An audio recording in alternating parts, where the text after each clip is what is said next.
जमीनों की लूट नहीं है। पहले तो केवल अंग्रेज लूटते थे, आज वही लूटने का काम सरकार कर रही है। आप नगड़ी का मामला देख सकते हैं। मुझे बहुत पीड़ा होती है अवधेश जी कि मैं जब अपने पुरखों के बलिदानों को देखता हूँ, अपने पुरखों के इतिहास को देखता हूँ, पुरखों के शहादतों को देखता हूँ, और दूसरी तरफ मैं जब अपने युवाओं की वर्तमान स्थिति को देखता हूँ, हम इतने लंबे अरसे के बाद भी अपने पुरखों की बलिदान को, शहादत को, कुर्बानी को याद कर रहे हैं। लेकिन हम सीख कितना रहे हैं? आदिवासी समाज के लिए 10,000 से ज़्यादा लोगों ने अपने प्राणों की आहुति दी। उसमें क्या पुरुष, क्या महिलाएं, क्या बच्चे।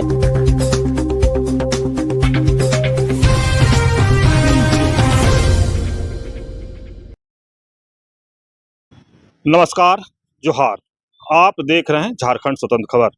हमारे साथ बातचीत करने के लिए सामाजिक कार्यकर्ता दिनेश मुंडा है और कहें कि हूल दिवस है, तो सबसे पहले हम लोग बात करेंगे जिस तरह से हूल दिवस मैंने जो हूल हुआ था वो जल जंगल जमीन बचाने के लिए न कि एक इतिहास है। एक कहें कि महाजन प्रथा के खिलाफ हूल हुआ था, लेकिन हम जानें कि आज क्या उसका महत्व है, या फिर कहें कि जिस तरह से लोग सरकारी कार्यक्रम में सिर्फ माल्यार्पण का ये रह गया है। तमाम बात करेंगे दिनेश दा से या जानेंगे। दादा जोहार। बिल्कुल अवधेश दा जोहार। आज के डेट में हूल दिवस का क्या महत्व? देखिए, सबसे तो पहले हूल विद्रोह में शहीद तमाम शहीदों को, ज्ञात अज्ञात शहीदों को मैं उन्हें सच्चे दिल से श्रद्धांजलि अर्पित करता हूँ, उन्हें नमन करता हूँ। और जैसा कि आपने पूछा कि आज क्या महत्व है, बेशक वर्तमान समय में हूल दिवस की प्रासंगिकता हमें दिखाई पड़ती है।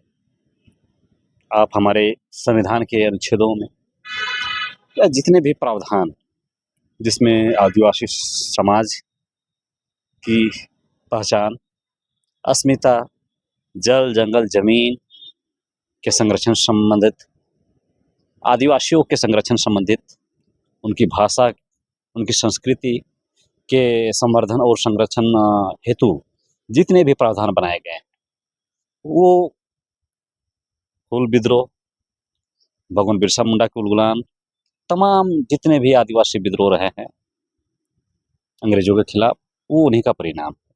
आज अगर हम लोग जमीन संबंधित CNT-SPT की बात करते हैं, तो ये हमारे पूर्वजों के विद्रोह का ही परिणाम है। चाहे वो पेशा एक्ट हो, चाहे किसी भी तरह की, हर वो कानून जो आदिवासियों के संरक्षण के लिए, संवर्धन के लिए, उनके विकास के लिए बनाया गया है, वो तमाम कानून, एक्ट, प्रावधान है, संविधान में प्रावधान है, वो हूल विद्रोह या हमारे पूर्वजों के द्वारा जितने भी विद्रोह किए गए उन्हीं का नतीजा है। तो वर्तमान समय में भी इसकी प्रासंगिकता बनी हुई है और आने वाले भविष्य में भी इसकी प्रासंगिकता बनी हुई रहेगी। अब रहा बात कि प्रासंगिकता तो है, लेकिन क्या वर्तमान समय में हम लोग उस हूल को समझ पा रहे हैं? यही सवाल। क्या वर्तमान समय में आदिवासी समाज, मूलवासी समाज, हमारी युवा पीढ़ी उसको लेके कितना गंभीर है? जिन मुद्दों को लेके, जिन समस्याओं को लेके हूल हमारे पुरखों ने किया, क्या वो समस्याएं आज हमारे सोसाइटी में, हमारे समाज में क्या नहीं है, या वो खत्म हो गया है? तो इसको लेके समाज कितनी गंभीर है, युवा कितना गंभीर है, हमारे सामाजिक राजनीतिक अगुवा कितना गंभीर है? समस्या ये है। आज हम लोग आपके इस चैनल के माध्यम से इन्हीं चीज़ों पे हम लोग चर्चा करेंगे कि समाज, हमारा सामाजिक अगुवा, हमारा राज्य इसको लेके कितना गंभीर है कि जिन मुद्दों को लेके, जैसे आपको पता होगा कि हमारे पुरखों ने, केवल हूल विद्रोह की हम बात नहीं करेंगे। आज हूल विद्रोह के हुए 71वां वर्षगांठ हम लोग उसका एक तरफ से मना रहे हैं। वर्षगांठ बोलना उचित नहीं होगा, लेकिन 171 साल बीत चुके हैं। आज हम इतने लंबे अरसे के बाद भी अपने पुरखों की बलिदान को, शहादत को, कुर्बानी को याद कर रहे हैं। लेकिन हम सीख कितना रहे हैं, उनके बताए पद चिन्हों पे चल कितना रहे, उनकी लड़ाई को हम किस तरह से लेते हैं। तो मैंने कहा कि केवल हूल विद्रोह ही नहीं, चाहे वो कोल विद्रोह हो, चाहे वो चुहाड़ विद्रोह हो, चाहे वो धरती आबा का उलगुलान हो, चाहे हमारे बाबा तिलका मांझी का उलगुलान हो, चाहे हमारे तेलंगाना खड़िया जी का आंदोलन हो, चाहे वीर बुद्धू भगत जी का अंग्रेजों के प्रति लोहा लेने का जो प्रकरण है, तमाम जितने भी आदिवासी जन आंदोलन उलगुलान किया गया है, उनके पीछे मोटा मोटी जो वजह है क्या थे। तो हमारे पुरखों ने अपने जल जंगल जमीन के सुरक्षा के लिए, उसके संवर्धन के लिए, क्योंकि उस समय भी ब्रिटिश सरकार के द्वारा बेहताशा तरीके से अलग अलग तिगड़मबाजी लगा के हमारी जमीनें लूटी जा रही थी। हमारे माए बेटी का जो इज्जत था उस समय भी ब्रिटिश सरकार के लिए या फिर शोषणकारी शक्तियों के लिए एक खिलौना मात्र बन के रह गया था। जब चाहे तब हमारी माटी की इज्जत से लोग खेलते थे। हमारा पहचान का जो मामला था, उसके साथ लगातार षड्यंत्र किया जाता था। हमारा जो व्यवस्था था, सेल्फ रूलिंग सिस्टम जो आदिवासियों का अपना है, उसको मिटाया जा रहा था। शौसानिक व्यवस्था जो है उसको खत्म किया जा रहा था। हमारी सामाजिक व्यवस्था जो थी उसे खत्म की जा रही थी। हमारी धार्मिक व्यवस्था जो था उसे मिटाया जा रहा था। रोजी रोटी का जो मामला था, जो हमारे जीवन यापन के लिए आधार हुआ करते थे, जल जंगल जमीन या वनों से जो वनोपज चीज़ें हैं, उससे हमें बेदखल कराया जा रहा था। बाद में कालांतर में जब नौकरी चाकरी का भी जब मामला आया कि हमारे समाज के लोग, हमारे क्षेत्र के लोग नौकरी व्यवसाय पे कैसे आगे बढ़े, वहाँ पर भी हमें किनारा किया जा रहा था, उससे भी हमें वंचित किया जा रहा था। तो तमाम इन मुद्दों को लेके हमारे पुरखों ने समय समय पे अंग्रेजों से लोहा लिया, समय समय पे अपनी कुर्बानियाँ दी, समय समय पे अपनी शहादतें दी, और ना जाने कितने शहादतें हुई है। केवल हूल विद्रोह की बात करें तो सरकारी आंकड़े जो हमें दिखाई देता है, 10,000 से ज़्यादा लोगों ने, संथालों ने, आदिवासियों ने अपने प्राणों की आहुति दी। इन तमाम चीज़ों जिनका जिनका मैंने ज़िक्र किया, तमाम चीज़ों को अपने संरक्षण के लिए, उनके संवर्धन के लिए, उनके विकास के लिए, आदिवासी समाज के लिए 10,000 से ज़्यादा लोगों ने अपने प्राणों की आहुति दी। उसमें क्या पुरुष, क्या महिलाएँ, क्या बच्चे, क्या वृद्ध, सारे लोगों ने अपने समाज के लिए शहादतें दी, अपना खून बहाया। ना जाने कितनी हमारी आदिवासी महिलाओं ने अपने आबरू लुटाए, ना जाने कितनी आदिवासी महिलाओं ने अपने मांग का सिंदूर उजाड़ दिया, ना जाने कितने बच्चों ने अपने पिता को खोया, माताओं ने अपने पुत्र को खोया।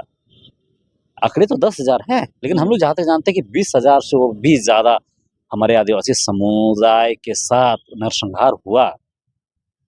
20,000 से ज़्यादा आदिवासियों ने कुर्बानी दी, बलिदानें दी, उनकी शहादत हुई। और भी वो उसमें से तो सब अज्ञात भी हैं। एक दुख की बात है कि सरकार ने कभी इस पे पहल नहीं किया कि उन शहीदों की सूची तैयार किया जाए, उनके लिए कुछ किया जाए, खोजबीन किया जाए। ऐसा अभी तक कोई सरकार ने सार्थक पहल नहीं किया है। तो इन चीज़ों को लेके हमारे पुरखों ने आंदोलन किया, शहादतें दी, लेकिन क्या आज वर्तमान समय में ये चीज़ें नहीं हैं? बेशक तमाम वो मुद्दे आज भी जस के तस बने हुए हैं, और मैं तो बोलूँगा कि उससे भी विकराल रूप धारण करते हुए दिखाई पड़ रहा है। आज ये हमें चिढ़ा रहे हैं। क्या आज ज़मीनों की लूट नहीं है? पहले तो केवल अंग्रेज़ लूटते थे। आज वही लूटने का काम सरकार कर रही है। आप नगड़ी का मामला देख सकते हैं। वर्तमान में हमारे रांची के सरजमी का जो घटना है, मैं इस पे बात करूँगा। वो पूरी तरह से ज़मीन लूट का प्रकरण है। सरकार कितनी गंभीर है उसको लेके? क्या सरकार ने कभी नगरी वासियों के साथ वार्ता किया, प्रयास किया? हमारे माननीय मुख्यमंत्री हेमंत सोरेन जी के ही पिताजी थे, हमारे देशम गुरु जी। उन्होंने उस ज़मीन के प्रकरण में उस ज़मीन पे जाके इसका निपटारा करने का प्रयास किया और लोगों को कहा कि तुम्हारा खेत है, जोतो रे। आज माननीय हेमंत सोरेन की सरकार है, गठबंधन की सरकार है, कितनी गंभीर है आदिवासी की ज़मीन को लूट को लेकर? गंभीर तो बिल्कुल भी नहीं दिखाई देती है। तो ज़मीन का मामला, ज़मीन का लूट बदस्तूर जारी है। हमारी माएँ माटी या बेटी आज कितनी सुरक्षित है? आप जमशेदपुर में अल्पना मोहल्ले का प्रकरण देख रहे हैं। क्या सरकार के पक्ष से किसी भी हमारे राजनीतिक अगुवा का क्या कुछ बयान आया क्या उस पे? इतनी बेरहमी से एक आदिवासी बेटी को टॉर्चर किया गया। रूह काँप जाती है तस्वीरें जब हम लोग देखते हैं तो। सरकार कितनी गंभीर है? ऐसा तो कहा जाता है कि अब वह सरकार है। सरकार कितनी गंभीर है इसको लेके? क्या सरकार ने कभी निजी रूप से इसको संज्ञान में लिया? आज भी हमारे समाज के लोग उसे न्याय दिलाने के लिए प्रयासरत है, संघर्षरत है। तो आज हमारी बेटियां कहाँ सुरक्षित है? आज कोई भी गैर आदिवासी आज हमारी बेटियों को गिद्ध दृष्टि से देखता है और ना जाने कितने बहू बेटियां के साथ रोज उनकी आबरू के साथ खेला जाता। तो आज हमारी बहू बेटी भी सुरक्षित नहीं है। मैंने जमीन का बात किया तो उसी में जल जंगल भी आ जाता है। आज हमारी सामाजिक व्यवस्था जो है वो कितनी रूप से कारगर। आज सरकार कहीं ना कहीं पेशा को सही तरीके से लागू नहीं करके क्या कर रही है? हमारी सामाजिक व्यवस्था को मिट कर रही है, उसे ध्वस्त करने का प्रयास किया जा रहा है। और अगर नहीं किया जा रहा है तो सरकार के द्वारा हमारी सामाजिक व्यवस्था को पुनर्स्थापित करने के लिए क्या प्रयास किया जा रहा है? कितने ईमानदार प्रयास किए जा रहे हैं राजनीति के द्वारा, सरकार के द्वारा? बिल्कुल भी नहीं। आज हमारा जो आइडेंटिटी का मामला है, अगर हम लोग धार्मिक परिप्रेक्ष्य पे बात करें तो क्या हमें अलग से सरकार, चाहे केंद्र सरकार हो, राज्य सरकार हो, हमारी अलग से पहचान देने के को लेके केंद्र या राज्य सरकार कितनी गंभीर है? आज भी धर्मांतरण, चाहे कागजी धर्मांतरण हो, चाहे गैर कागजी धर्मांतरण हो, बदस्तूर जारी है। इसको लेके सरकार, राज्य सरकार कितनी गंभीर है? तो तमाम वो समस्याएं, तमाम वो मुद्दे, तमाम वो जन मुद्दे जिनको लेके होल किया गया था, जिनको लेके उलगुलान किया गया था, क्या वो मुद्दे आज हमें मुंह चिढ़ाते हुए दिखाई नहीं दे रही है? क्या वो मुद्दे और विकराल रूप धारण नहीं कर लिया गया है? बिल्कुल कर लिया गया है। तो इन मुद्दों के समाधान के लिए केवल एक दिन में हूल दिवस मनाने से इसकी प्रासंगिकता बिल्कुल भी समझ से परे है। आज जरूरत है एक फिर से हुल करने की। आज आदिवासी समाज को अपने पुरखों के बताए पद चिन्ह पे चलने की आवश्यकता है।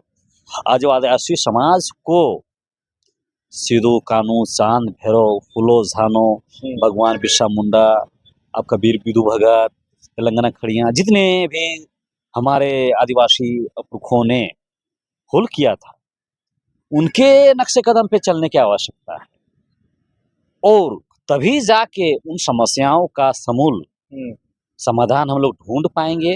अन्यथा वर्ष में एक बार अपने पुरखों के ऊपर माल्यार्पण करने से ये हुल सार्थक होने वाला नहीं है और सच्ची श्रद्धांजलि भी बिल्कुल भी नहीं हुई।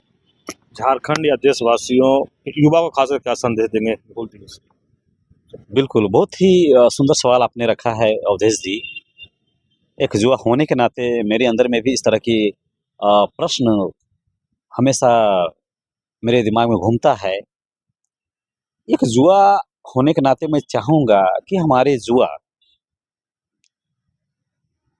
हमारे पुरखों के बलिदान को समझने का प्रयास करें।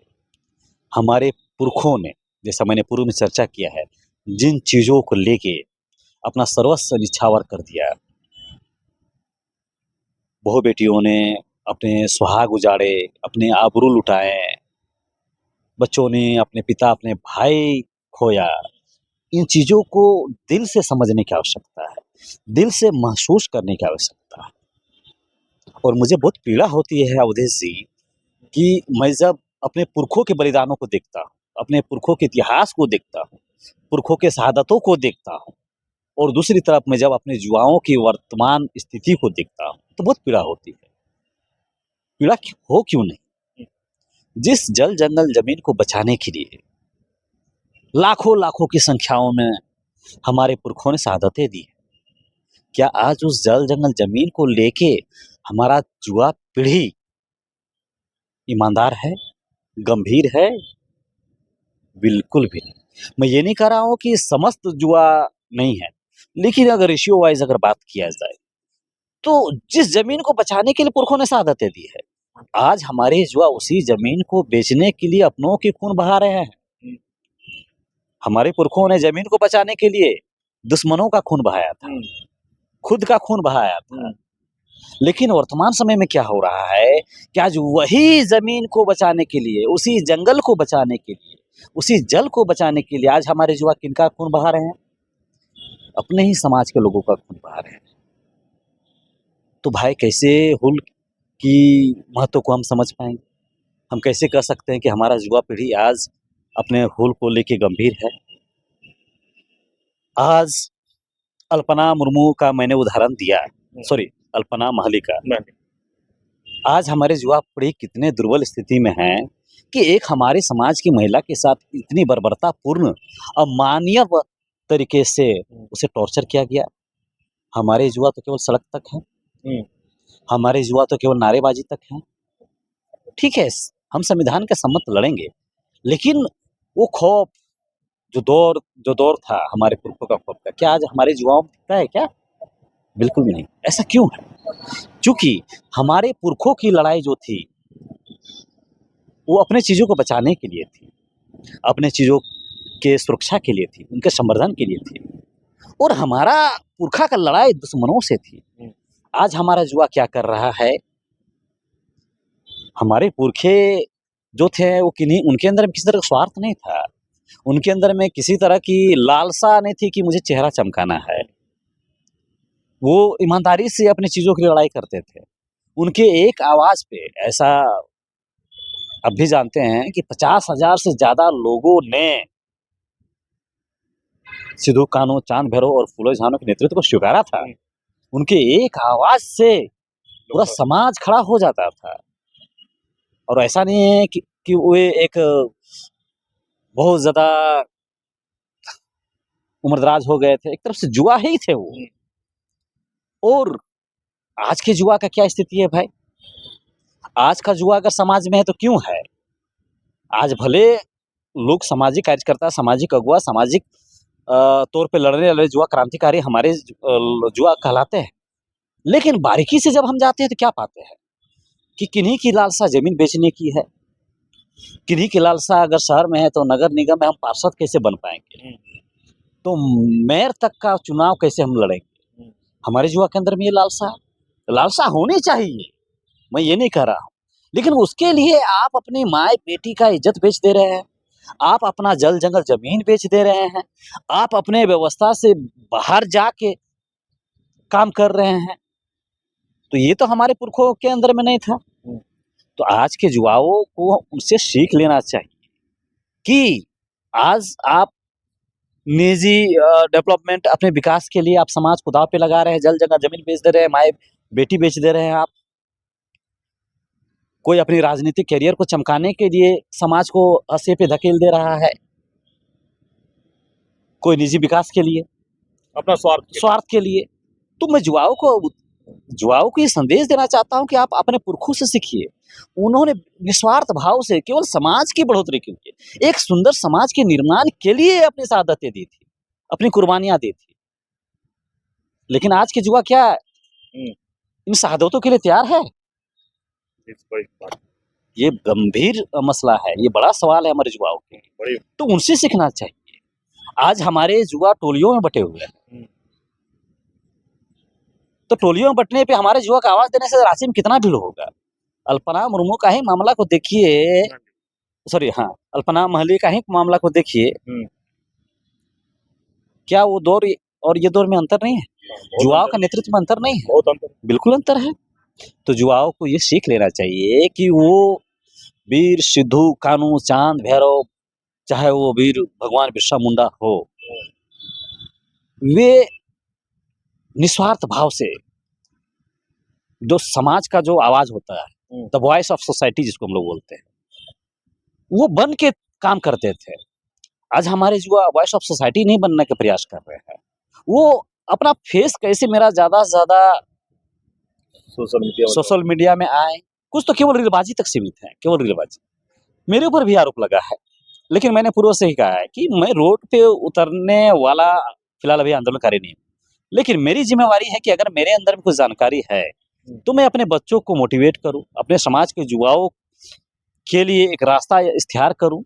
मैं इस प्रयास में, और तमाम वो लोग भी जो इस तरह से यूट्यूब में, सोशल मीडिया के माध्यम से समाज को जगाने का काम कर रहे हैं, उनकी भी भूमिका भी अतुल्य है। लेकिन केवल व्यूज के लिए अगर आप रील बना रहे हैं, केवल कुछ चंद पैसे कमाने के लिए अगर आप रीलबाज बन के आप अपने आप को युवा नेता बनने का प्रयास कर रहे हैं, तो ये आपकी मंशा को वहाँ स्पष्ट दिखाता है। मैंने कभी व्यूज के लिए या फिर मुझे सोशल मीडिया से अर्निंग हो, मैंने कभी ये काम नहीं किया है। मैंने जब भी अपना आपके माध्यम से, चैनल के माध्यम से सोशल मीडिया में अगर कुछ बातों को रखा है तो केवल समाज के बढ़ोतरी के लिए, समाज के युवा कैसे आगे आए, समाज चीज़ों को समझ कैसे पाए, इसके लिए मैंने बातों को रखा है। और एक चीज़ आपको समझना होगा कि आज का युवा कितना बेबस, कितना लाचार है। हमारे अपने चूंकि कहा कि युवाओं को क्या संदेश देना चाहते हैं, मैं युवाओं को दोबारा मैं चाहता हूं कि आप अपने पुरखों के इतिहास को पढ़िए। हमारा इतिहास पूर्णतः रक्तपात से भरा हुआ है। हमारे पुरखों ने बलिदानें दी हैं, तब ये आज ये सुंदर समाज जिसकी कल्पना हम लोग कर रहे हैं, हमारे पुरखों ने किया है, आज उस समाज में हम लोग हैं। जिस समय पुरखों ने लड़ाइयाँ लड़ी, ना उनके पास अत्याधुनिक साधन थे, केवल तीर, धनुष, भाषा, कुल्हाड़ी, हसुआ, बांस की बल्ली से उन्होंने किसका सामना किया भाई? और जो विरोधी था उनके पास बंदूक, गोला बंदूक सब था। विरोधी भी कौन? ब्रिटिश साम्राज्य, ब्रिटिश एम्पायर। जैसा कहा जाता था कि उसका सूर्य का कभी अस्त नहीं होता था। समझिए कि जिसका सिक्का पूरा विश्व में चलता था, जिसकी गुलामी पूरा विश्व ने स्वीकार किया था, उससे हमारे पुरखों ने किस हालात में लड़ा। एक आवाज, हमारे वीर सिद्धू कान्हू के एक आवाज पे 50-50 हजार आदिवासी जमा हो जाया करते थे। जबकि उस समय आज का जो साधन है, दूरसंचार यंत्र जिसको हम लोग इस्तेमाल करते हैं, कि हजारों किलोमीटर दूर से हम अपने साथी से संपर्क कर सकते हैं। लेकिन सोचिए कि उस समय उनके पास साधन नहीं था, इस तरह का मोबाइल, इस तरह का कम्युनिकेट करने के लिए, एक दूसरे से लिंक करने के लिए साधन नहीं थे। लेकिन उस समय कितनी खराब परिस्थितियों में लोगों ने नेतृत्व किया समाज को बचाने के लिए। उनके पास हथियार नहीं थे। ब्रिटिश साम्राज्य तोप, गोला बारूद लेके आया, हमारे लोगों ने शहादतें दी, घुटने नहीं टेका। आदिवासी समाज कभी भी घुटने नहीं टेका है। लेकिन आज हमारे युवा क्या करते हैं? तुरंत उनको लोभ का लालच दीजिए, तुरंत वो सौदा कर देंगे, घुटने टेक देंगे। तो ये संदेश लेना चाहिए कि आदिवासी समाज के पुरखों ने कभी भी घुटना नहीं टेका था, अपने चीजों को लेकर समझौता नहीं किया था। तो हमारे युवाओं को भी इस चीज को समझना होगा कि हम अपने चीजों को लेकर समझौता नहीं करेंगे। दूसरी बात कि जब हमारे पुरखे इतने विकट परिस्थिति में अपने दुश्मनों से लोहा ले सकते थे। तो आज तो हमारे पास सब चीज़ है। उस समय हमारे पुरखों के बीच में शिक्षा का इतना प्रचार-प्रसार नहीं था। लेकिन लोग अपनी चीज़ों को लेके गंभीर थे, अपने मुद्दों को लेके गंभीर थे। वर्तमान समय में हमारे पास सब चीज़ है, युवाओं के पास सब चीज़ है, लेकिन आज हमारा युवा गंभीर नहीं है चीज़ों को लेके। तो संदेश मैं ये देना चाहता हूँ कि इतिहास को पढ़िए और गंभीरता को अपने आप में डालिए और गंभीर होके बिना कोई सौदा किए समाज के लिए काम कीजिए और समाज का आवाज़ बनिए। किसी रूप में भी बनिए आप, लेकिन ईमानदारी से बनिए।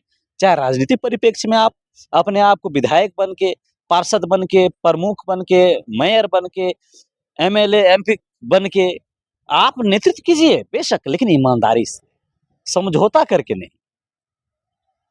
तो आवाज़ बनने की आज युवाओं को आवश्यकता है, अपने पुरखों के नक्शे कदम पे चलने की आवश्यकता है और ईमानदारी पूर्वक चलने की आवश्यकता है। तभी हूल की सार्थकता बनी रहेगी, अन्यथा साल में 1 दिन हूल दिवस मनाने से सच्ची श्रद्धांजलि हमारे वीरों, हमारे शहीदों को हम लोग अर्पित नहीं कर सकते। आप सुने सामाजिक कार्यकर्ता दिनेश मुंडा की बात। हम लोग शुरू किए थे कि हूल दिवस तो आज के परिप्रेक्ष्य में क्या महत्व है, उसी पर अपनी बात को रख रहे थे और बहुत अच्छे तरीके से बात को समझाने की कोशिश की है आज के खास करके युवाओं का। इसलिए बोले कि हम भी युवा हैं और ये युवाओं को मैंने जो कहे आप सुने, लेकिन हम बता दें कि जिस तरह से कहे कि आज के युवा और अगर जिस तरह से स्वार्थी हो जाते हैं या हो गए हैं, अगर पिछले जो हमारे पूर्वजे थे अगर वो भी स्वार्थी होते तो जिस तरह से जल जंगल जमीन बचा के रखे या जल जंगल जमीन के लिए लड़े या माटी के लिए लड़े, तो क्या आज हमारे युवा इस तरह के लिए सोच रहे हैं या जल जंगल के बारे में सोच रहे हैं? जिस तरह से युवा में महत्वाकांक्षी बढ़ा है, हमारे पास ये होना चाहिए, हमारे पास वो होना चाहिए, हम पार्षद हो जाएं, हम एमएलए हो जाएं, विधायक हो जाएं, या जिस तरह से और भी चीज लोग सोच रहे हैं आज के युवा, उस पर भी कई सवाल खड़ा किए हैं दिनेश दा और बोले हैं कि क्या अगर हमारे पूर्वजों ने इस तरह से सोचे होते तो आज हम लोग होते, आज हम लोग के पास जल जंगल जमीन होता। क्या उस समय निस्वार्थ भाव से अंग्रेजों के सामने जो तोप गोला बंदूक लेकर के सामने से इधर से तीर धनुष के सिर्फ लड़ाई लड़ना कितना मैंने कहें कि हिम्मत की बात होगा। और आज युवा उसी से प्रेरणा लेना चाहिए कि हमारे पूर्वज किस तरह से लड़े थे अंग्रेजों से। और आज भी जिस तरह से जल जंगल जमीन का जो बिक्री हो रहा है या जिस तरह से आज भी उस समय महाजनी प्रथा के खिलाफ, तो आज भी कहीं दूसरे रूप से कहीं न कहीं लोग हैं, तो आज भी युवाओं को इस पर सोचना चाहिए, गंभीर होना चाहिए। लगातार दिनेश दा कह रहे हैं कि आज की समस्याओं को लेकर के भी आज के युवाओं को गंभीर होना चाहिए। तो इस तरह खबर को देखने के लिए आप झारखंड स्वतंत्र खबर जुड़े रहिए। जोहार, नमस्कार।